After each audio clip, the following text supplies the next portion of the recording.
Hi everybody, it's Gemma. Welcome back to Pampered Wolf. I have zero colour on my face today. I look a little bit washed out, a little bit peaky, possibly a little bit poorly, but that is for a really good reason. So I have zero blusher, bronzer, contour on my face today. We're going to be putting that on during this video. So I'm going to be doing a bronzing tutorial for you all. We're going to go into the differences between bronzing and contouring, the differences of where you actually place the products, and the differences between the products themselves. So let's get on with it. Okay, so let's look at products first. Contouring. All contour products should be matte. If you've got a contour product with a shimmer in it, it's actually going to do the opposite to what you're actually wanting it to do. So if you're wanting to use a contour shade, you're actually making something look deeper or smaller, and by adding a shimmer to it, you're actually making it look further out from the skin, so you're highlighting it and you're making it look bigger. It won't look natural on your skin if you're using it as a contour product, so always pick your contour products that are matte.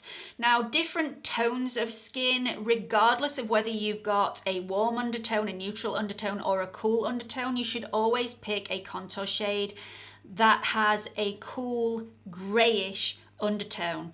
The purpose of contour is to create shadows, and no shadows are warm shadows or neutral shadows. They generally are cool toned shadows. They look a little bit grayish. So I would always go and pick a contour shade that has a gray cool undertone, because this will look like a shadow and therefore it will look more natural.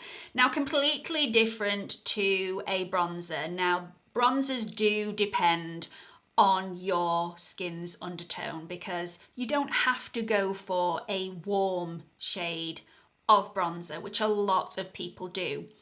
Now, you can buy bronzers with shimmer in, you can buy matte bronzers. Personally, I prefer a matte bronzer. I've hit that age now where I don't really want to be highlighting any fine lines or wrinkles on my skin. So wherever you're going to be applying the bronzer, if you do have fine lines or wrinkles and you don't want to emphasize those fine lines or wrinkles, then I would go for a more matte bronzer. The only time I use shimmery bronzers tend to be in the evening when I'm going out and maybe I want a little bit more of a glittery, shimmery, more dewy, illuminated look. But generally in the daytimes, matte bronzers are all that I use. Now, there are several colors of bronzers. Usually I like to build my bronzer up. I don't go crazy. I like a bronzer that may be 3-4 shades darker than my natural skin tone, and I can build that color up rather than going for something really, really deep and then struggling to blend it out. The same goes for contour shades. I wouldn't go crazy. Just go a few shades deeper than your natural skin tone and it will look far, far more natural, and it will be a lot easier to blend out as well. Now, when you're looking for a bronzer shade, it all depends on what color your skin goes when you have a natural tan. So I would always look for a bronzer that will emulate your natural tan tone. If you have a neutral skin tone, if you've got yellowy pigments in your skin, then I would go for a bronzer that has more yellowy tones in there, a little bit more golden. If you go really warm, then I would go for a really warm bronzer. And again, if you have a really cool undertone, I would go for a more pinky bronzer, so that it just gives that more natural look.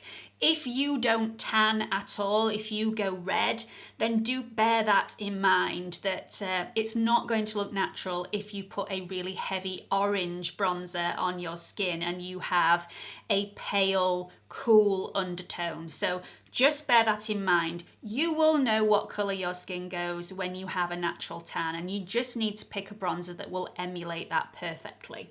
So I have several bronzers to show you. Again, my favorite ones are the matte bronzers. I don't have any shimmery bronzers to show you. We're going to have a look at this one from MAC, which I'm going to be using today. This one is more of a yellowy undertone. It is quite warm, but more on the neutral side. And then this one is from the Body Shop, much warmer undertone. It's much more golden. This is for light toned skins. It is a medium bronzer, but this one goes on really nicely and you can build the colour up, which is why you will find that I use this one all the time in my videos. It's a really nice product from the Body Shop. Also, this one from e.l.f. you will see is a little bit more cool toned. So if you do have a cooler toned skin, then e.l.f. bronzers are absolutely beautiful. This one might be a little bit dark for a very fair skin, but it's beautiful all the same. You just have to use it very, very sparingly. Okay, so let's just have a look at the difference between my contour shade and my bronzer. Now, this is my contour shade in my contour palette that's by NYX and FAB. I absolutely love this contour shade. It's so natural. It really does look like a shadow. It's very cool toned. So you can see the difference between my favorite bronzer, which is from the Body Shop and is quite warm toned, next to the contour shade, which is very, very cool, which is what you want from a contour shade, regardless of whether you have a warm skin tone. So you can get both contour products and bronzing products in both powders, creams, and liquids, and it all depends on your preference, which one of those you go for. I'm going to be using powders today, but this will work just as well if you're using creams or liquids. Okay, so let's look at product placement. Now for contouring, you always place the contour underneath the bone structure. That way the bones really pop out and the crevices underneath the bones where you're actually placing the product seem a lot deeper and more chiseled. I'm going to do that on this side of my face just so that you can see.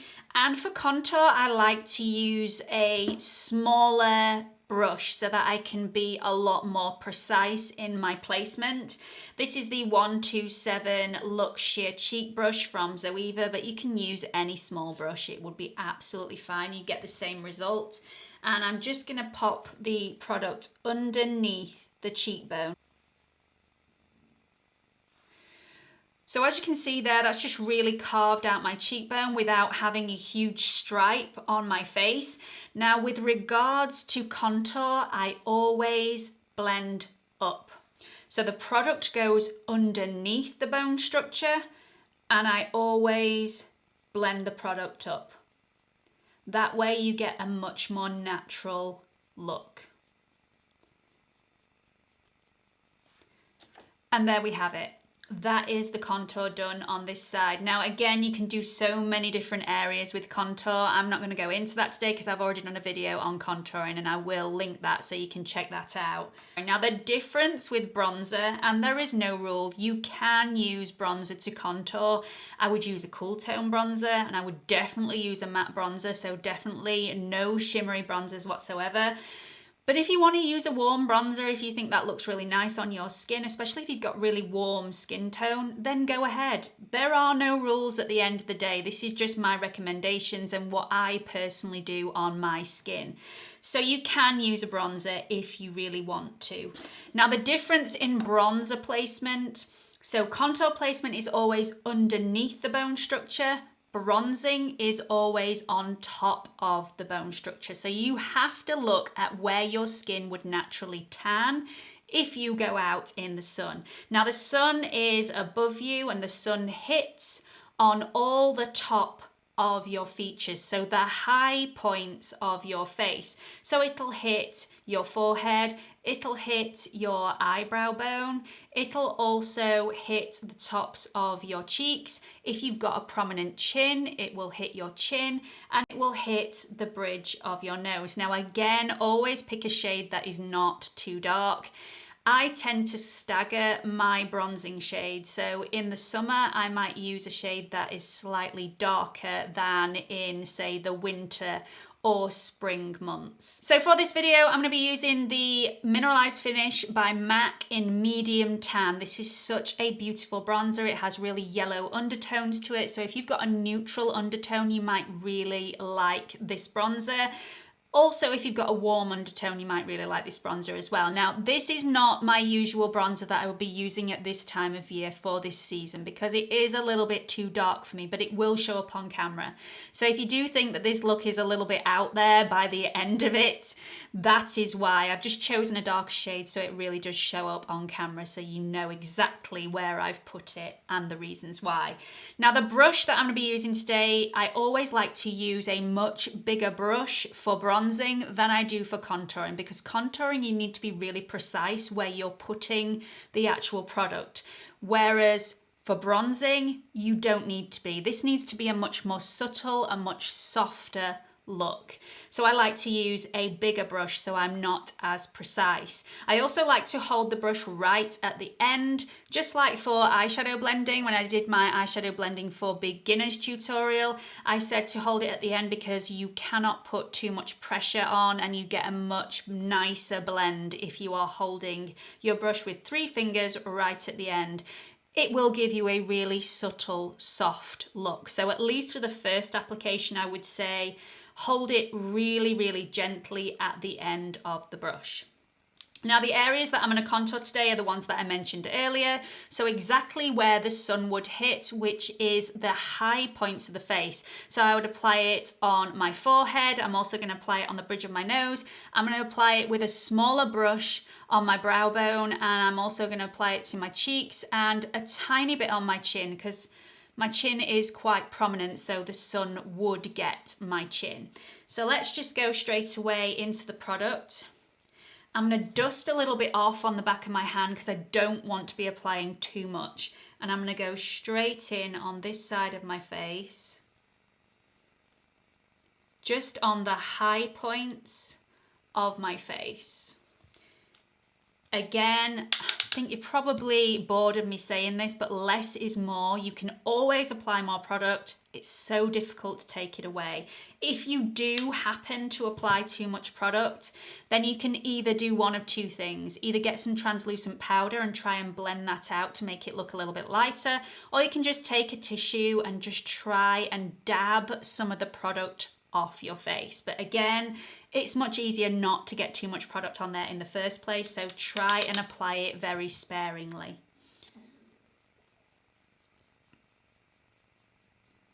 So just where the sun would hit there. Again, I'm going to apply a little bit to the bridge of the nose. Don't go crazy. Doesn't want to look muddy.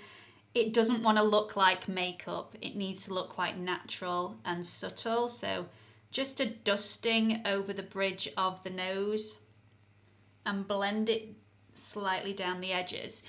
Now for contouring, I said I always blend up.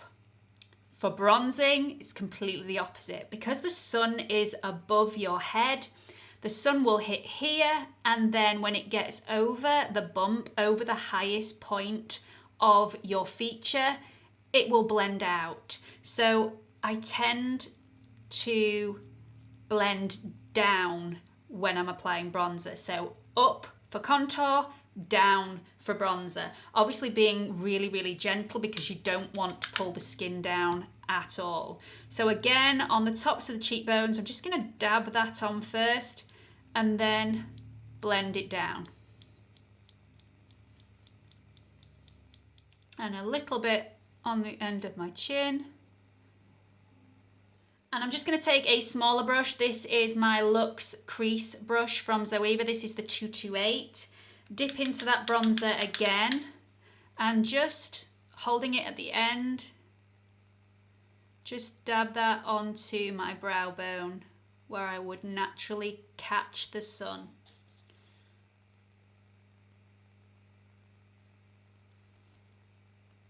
And blend that down. When I'm doing a sun-kissed look, if you're wanting to look like you've been in the sun that day, I actually like to apply a little bit of blusher to make it look like maybe you've been out in the sun a little bit too much and you're a little bit too sun-kissed. So on this side, on my brow bone, I'm just going to apply a little bit of blush just to make me look a little bit flushed on the burnt side. And you can do that as well around the perimeters of your face where you've applied the bronzer to make it look like you've had a little bit too much sun, and again blend down.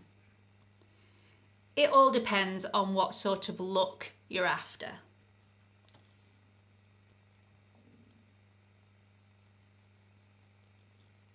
So I know I've already mentioned that I have put bronzer on my forehead, also on my brow bone, my nose, my cheek, sometimes on my chin.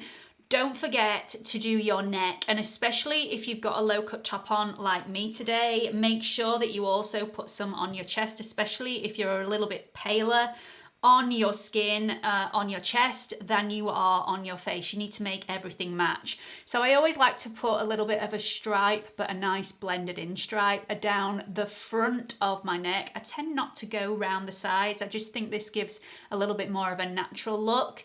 And then I always just move the necklace, do a little bit on my chest as well, just to blend everything together and make it look natural. Okay, so there we have it, the difference between contouring and bronzing. So just to recap, with contouring, you are always applying the product underneath the bone structure to create the shadow, and you always blend up to create that seamless look. With bronzing, you are always applying the product on top of the bone structure to create the sun-kissed effect, and you blend downwards to create that seamless look. You can do both of these methods at the same time on the same look. So I often contour underneath my cheekbone, and then I add a bronzer to give myself that sun-kissed warmer look. So you can do both at the same time if that's what you want. It is not either or. So I hope you found this video helpful. If you have, please do give it a big thumbs up. Don't forget I'm also on Instagram if you want to follow me on there. It's at Pampered Wolf, all lowercase, no spaces. I do makeup videos on Instagram that do not appear on YouTube, so please make sure you're following me on Instagram as well as on YouTube. I have been missing a little bit this week because I've been super busy on Instagram, so apologies for that. I will upload something by the end of the week. Don't forget to subscribe to my channel before you leave. Please do. It really does help me out. There is a watermark in this corner. If you click on it, it will take you through to my homepage where you can subscribe. Hope to see you all again soon. Bye.